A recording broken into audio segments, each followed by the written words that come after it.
আসসালামু আলাইকুম। আমি ঢাকা মিরপুর থেকে এসেছি, নৌবাহিনী কলেজের একজন ছাত্র। আমার নাম মোহাম্মদ ফাওয়াজ। আমি একটি প্রশ্নের সর্বপ্রথম একটি উত্তর দিতে চাই। সেটা হচ্ছে, জামাতে ইসলাম কেন চাঁদাবাজি করে না, কেন কোনো লুটতরাজের সাথে জামাত ইসলাম নেই। মূলত আমি প্রথমে একটি কথা বলে দিতে চাই, সেটা হচ্ছে আমাদের অন্যান্য দল যদি আমরা দেখে থাকি গত 53 বছরে আমাকে একটা দল আপনি আমাকে ইন্ডিভিজুয়াল দেখাবেন যে একটি সেবামূলক প্রতিষ্ঠান কিংবা কর্মসংস্থান তৈরি করেছে। কোনো দল পাবেন না। তাদের আইডিওলজি হচ্ছে নেতার পিছনে নেতাকর্মী ঘুরবে, জয় বাংলা নাইলে জয় বাংলাদেশ জিন্দাবাদ স্লোগান দিবে আর নেতার নাম নিবে। এটা হচ্ছে তাদের আইডিওলজি। জামাতের আইডিওলজি এটা নয়।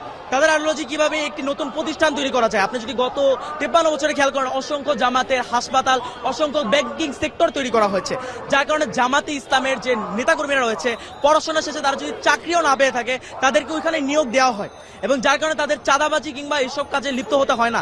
তারা একটি অর্থনৈতিক ভালো একটি কাজের মাধ্যমে তাদের